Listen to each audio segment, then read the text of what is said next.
MPC అసలు MPC కూడా మస్తు సబ్జెక్ట్. మా తమ్ముడు ఎంపీసీ, నేను బైపీసీ, మా అక్క ఎంఈసీ, సిఈసీ ఒకటి ఎవరైనా లేదు. సో ముగ్గురం 3 డిఫరెంట్ సబ్జెక్ట్స్ చదువుకున్నాం. బైపీసీ మస్తు ఉంటుంది. స్కూల్లో సైన్స్ నచ్చుతుండే, బయాలజీ అయితే మస్తు ఇష్టం. మ్యాథ్స్ నేను యాప్టిట్యూడ్ చెప్తాను. ఆమె ప్రొఫెషనల్ యాప్టిట్యూడ్ ట్రైనర్. యాప్టిట్యూడ్ మొత్తం మ్యాథమెటిక్స్ ఉంటుంది. చిన్నప్పటి నుంచి మ్యాథ్స్లో ఫుల్ మార్క్స్ వస్తుండే కాబట్టి సైన్స్ తీసుకున్నా. తర్వాత నేను ఎంబీఏ చేసిన. సో మ్యాథమెటిక్స్ అంటే చాలా ఇష్టం, సైన్స్ తీసుకున్నా. తర్వాత సైన్స్ తర్వాత నేను బిఏ చేసిన. History, political science, public administration నా సబ్జెక్ట్. అంటే ఆర్ట్స్. ఇంటర్లో సైన్స్, డిగ్రీలో ఆర్ట్స్, తర్వాత ఎంబీఏ చేసిన. సో తర్వాత commerce. So science, arts, commerce 3 cover చేసిన. కాకపోతే ఎందుకో ఈ బయాలజీ, జువాలజీ అట్రాక్ట్ అనిపించింది. తర్వాత ఈ ఐఏఎస్, ఐపీఎస్ ఉంటాయి, సివిల్ సర్వీసెస్కి ట్రైనింగ్ తీసుకున్నా. ట్రైనింగ్లో యూపీఎస్సీకి నా ఆప్షనల్ సబ్జెక్ట్స్ ఏముంటాయి అంటే ఆంథ్రోపాలజీ అండ్ పబ్లిక్ అడ్మినిస్ట్రేషన్. అంటే ఆంథ్రోపాలజీ అంటే స్టడీ ఆఫ్ హ్యూమన్ బీయింగ్. మనకు జువాలజీ, బయాలజీ ఉంటుంది కదా, దాంతో పాటు సోషల్ లైఫ్ కూడా ఉంటుంది. అంటే మన లోపల ఏం జరుగుతుందో ఈ బయాలజీ, జువాలజీ అంటే బయటికి మనిషి ఎంత ప్రవర్తిస్తుందో అనేది మనకి ఆంథ్రోపాలజీ.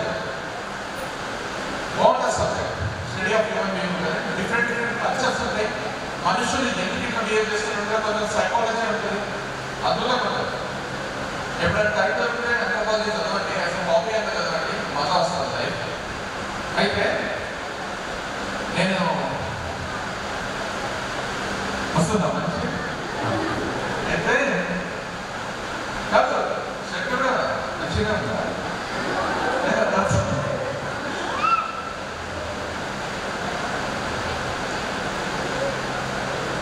నేను ఏం చెప్తున్నా, రీసెంట్గా న్యూస్లో కొన్ని ఇన్సిడెంట్ జరిగింది. 3 ఇన్సిడెంట్స్ కూడా నన్ను మస్తు డిస్టర్బ్ చేశాను. డిస్టర్బ్ అంటే చాలా ఇబ్బంది పెట్టాను. ఒకటేమో గ్రీష్మా శరణ్ అని తమిళనాడు అండ్ కేరళ గ్రీష్మ అనే పిల్ల శరణ్ అనే వ్యక్తిని లవ్ చేసి మోసం చేసి అన్ని చంపేసింది. ఆమెకు కేరళ హైకోర్టు రిస్ట్రిక్షన్ ఇచ్చింది. షీ వాస్ 24 ఇయర్స్ ఏజ్ అప్పుడు తీర్పు వచ్చింది. ఆమెకు క్యాపిటల్ పనిష్మెంట్ అంటే రిస్ట్రిక్షన్ ఇచ్చింది. అని అతి దారుణంగా చంపేసింది. లవ్ చేసింది, ఇద్దరు లవ్ చేసుకున్నారు. తర్వాత ఆమెకు ఒక మంచి సంబంధం వచ్చింది, మిలిటరీ ఆఫీసర్ సంబంధం, ఆర్మీలో ఇండియన్ ఆర్మీలో పనిచేసేంత సంబంధం వచ్చింది.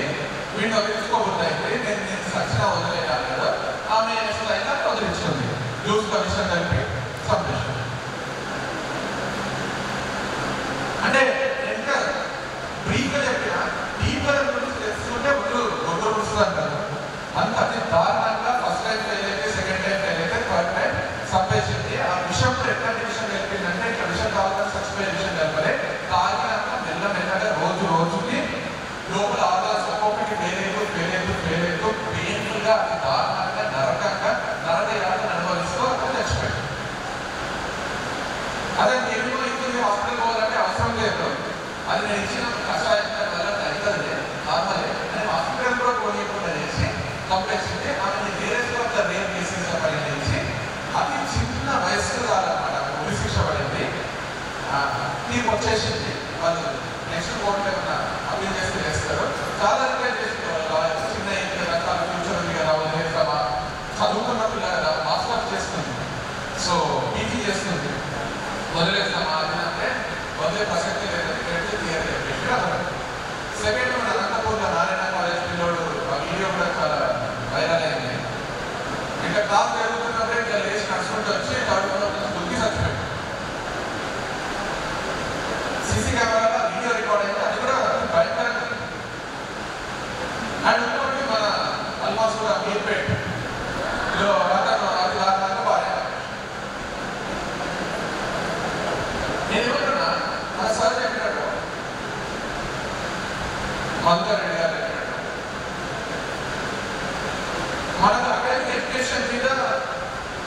చాలా గొప్ప గొప్ప ఇన్స్టిట్యూషన్స్ ఉన్నాయి, కాలేజీలు ఉన్నాయి, మంచి మంచి ప్రొఫెసర్స్ ఉన్నారు, మన సబ్జెక్ట్ని మైండ్ బ్లోయింగ్ చెప్తున్నారు. ఇప్పుడు మీ కాలేజ్ సంకల్ప్ కాలేజ్ ఒకటి, ఇక్కడ కింద మీరు పోస్టర్లు చూస్తే ఒక్కొక్కరు ఎక్కడెక్కడ ఏ కాలేజ్లో చదువుతున్నారు, మీ కాలేజ్ నుంచి పోయి అనే పోస్టర్ ఉంది.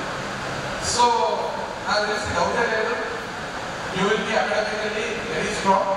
ఒకవేళ మీకు చదివేకపోయినా, మీరు స్ట్రాంగ్ కాకపోయినా ఏం కాదు, ఎందుకంటే అది చేస్తే part of life. And physical education కూడా చాలా ఇంపార్టెన్స్ పెరిగింది. యోగా అని, జిమ్ అని. నేను మీరు కూడా చూస్తుంటా సార్, మధుకర్ రెడ్డి గారు ఆయన కూడా స్టేటస్ లో చూస్తుంటారు, ఫిజికల్ ఫిట్నెస్ కి చాలా ఇంపార్టెన్స్ ఇస్తారు. సో మస్తు అనిపిస్తాయి. సో అండ్ ఫిజికల్ ఫిట్నెస్ చాలా ఇంపార్టెన్స్. మన బాడీ ఫిట్ ఉంటుంది, మైండ్ ఫిట్ ఉంటుంది. కానీ మన దరిద్రం ఏంటంటే, అంటే ఎవరు క్లియర్ చేస్తలేదు. మనకు మనం తెలుసుకునేది ఊహ తెలిసింది కదా, 13-14 years వచ్చినాయి కదా, డిఫరెంట్గా మైండ్ పనిచేస్తుంది కదా, ఆపోజిట్ అయితే అట్రాక్షన్ కూడా స్టార్ట్ అయింది కదా. నేను ఇద్దరికి ఎంత స్ట్రెస్ చేస్తున్నా అంటే, మనం పెద్దగా వెళ్ళిపోయాకే ఆపోజిట్ అట్రాక్షన్ స్టార్ట్ అయినప్పుడు 4th, 5th క్లాస్లో కాదు, 7th క్లాస్, 8th క్లాస్లో స్టార్ట్ అయిపోయింది. 10th క్లాస్లో వచ్చేసరికి ఎప్పుడైతే ఇంటర్మీడియట్ అన్నింటినీ డామినేట్ పోతుంది. మన నాటకంలో ఒక పాట ఉండదు, దూపిగా తలనే దూవడం, అర్థం మొదలకపోవడం, అందానికి మెరుగులు దిద్దడం, ఉండి ఉండి నడవడం, నడిచి నడిచి ఆగడం, ఇన్నర్థాలకు ఒకే పదం ప్రేమై ఉంటుందో అని ఒక పాట. ఇది కాదా ఎన్నో వెయ్యి, ఇది కాదా ఎన్నో వెయ్యి అని పాట. హీరో కూడా. సో మనం పెద్దలైనా, మనం పెద్ద మనుషులమైనా, మనకు సొసైటీ అర్థమైంది, మన మైండ్ పనిచేస్తుంది అనేది స్టార్ట్ అయితే ఆ 13-14 years ఏజ్. సో ఇంత పెద్దలైన కదా, ఇప్పుడు 16-17 years వచ్చినాయి కదా, చదువుకుంటే లైఫ్ బాగుంటుంది, మంచి ఉద్యోగం చేస్తే లైఫ్ బాగుంటుంది, మంచి పాలు పడుకుంటే లైఫ్ బాగుంటుంది, మంచి ఇల్లు కట్టుకుంటే లైఫ్ బాగుంటుంది అని అందరు చెప్తారు. మనకు తెలుసు. పేరెంట్స్ అయితే రోజు 10 సార్లు చెప్తుంటారు, మన టీచర్ చెప్తుంటారు, బయట వీడియో చూసిన వస్తుంటే కరెక్ట్ 100% ఒప్పుకుంటాం. ఎంత మంచి చదువుకుంటే అంత మంచి లైఫ్ ఉంటుంది, ఎంత పెద్ద ఉద్యోగం చేస్తే అంత మంచి లైఫ్ ఉంటుంది, ఎన్ని డబ్బులు వస్తుంటే అంత మంచి లైఫ్ ఉంటుంది. ఆడపిల్లైనా ఓపిల్లైనా సైడ్ టు సైడ్ అసలు చేంజ్ లేదు.